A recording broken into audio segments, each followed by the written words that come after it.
تھے, بڑی تعداد میں ہندو بھائی تھے.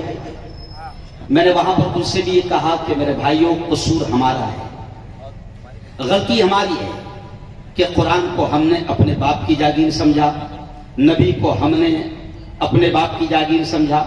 جبکہ ہم نماز پڑھتے ہیں تو پہلی آیت یہی کہتے ہیں, الحمدللہ رب العالمین, تمام تعریف اس اللہ کے لیے ہے جو تمام کا رب ہے. رب المسلمین نہیں ہے, رب المومنین نہیں ہے, رب العالمین. تو وہ رب بھی سب کا ہے. اور جو پریشت ہے, جو پروفیٹ ہے, جو نبی ہے, جو رسول ہے, جو میسنجر ہے, جو گائیڈ ہے, جو ٹیچر ہے, جو قائد ہے, جو نیتا ہے, جنہوں نے قرآن سمجھایا, جنہوں نے زندگی گزارنے کا ڈھنگ اور طریقہ سمجھایا, وہ نبی امول بھائی پریشت محمد, ان کے بارے میں بھی پوتر پوتھی قرآن میں یہ کہا گیا کہ وہ رحمت للعالمین ہیں. جیسے وہ ہارون کے نبی ہے ویسے وہ گنیش کے بھی نبی ہے, جیسے وہ عبداللہ کے نبی ہے ویسے وہ رمیش کے بھی نبی ہے, جیسے وہ پرکاش کے نبی ہے ویسے وہ عبد الکریم کے بھی نبی ہے, وہ بشیر کے بھی نبی ہے, وہ فیروز کے بھی نبی ہے, وہ سب کے نبی ہے.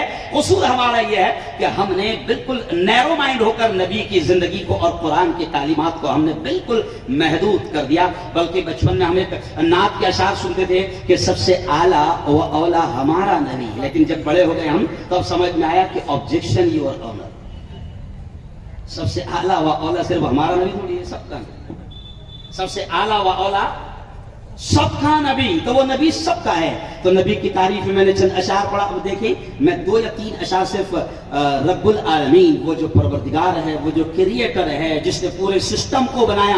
بلکہ امول بھائی میں نے کل ہمارے ہندو بھائیوں کے بیچ ایک بات کہی کہ پریشت محمد, جب ہم لوگ نماز پڑھتے ہیں, اس کو ریکارڈ کیا جائے, جب ہم لوگ نماز پڑھتے ہیں, صاحب آپ اپنے اشعار میں اس کو قید کر سکتے ہیں کیونکہ آپ کا دماغ غلط چلتا ہے. تو جب ہم نماز پڑھتے ہیں تو نبی نے وضو بتایا ہے نماز کے لیے. صاحب بغیر وضو کے, بغیر منہ ہاتھ دھوئے کے اندر جا نہیں سکتے, نماز پڑھ نہیں سکتے. سب سے بہترین سوچ ابھیان نبی نے بتایا. اب دیکھیں نماز 5 مرتبہ آدمی پڑھتا ہے, وضو کرنا پڑتا ہے. ضیا بھائی وضو کرنا پڑتا ہے. وضو بھی دیکھیں کہ حضور نے کیا بتایا, جب وضو کرو گے, ہاتھ دھو گے, تو امول بھائی ایسا ایسا برابر ایک انگلی سے دوسرے ہاتھ کی انگلیوں کو پورا صاف کرنا.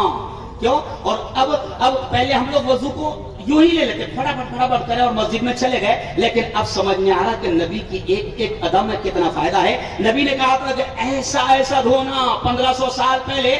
اب سمجھ میں آ رہا تھا کورونا یہاں رہتا, اب سمجھ میں آ رہا ہے. ہم لوگ کیا کریں, ایسا ایسا ہاتھ دھو, پریکٹیکل بتا رہے, اسکول میں بچوں کو بتا رہے. تو میں کہا 1500 سال پہلے میرے نبی نے وضو بتایا تھا. اور حافظ عبدالرحیم صاحب سن لو کہ اگر ایک مسلمان 5 وقت کی نماز ادا کرتا ہے اور 5 وقت کے لیے وہ 5 وقت وضو کرتا ہے اور اس طریقے سے جیسا نبی نے بتایا ہے, تو میں سمجھتا ہوں کہ اس سے بہترین سینیٹائزر کوئی ہے ہی نہیں.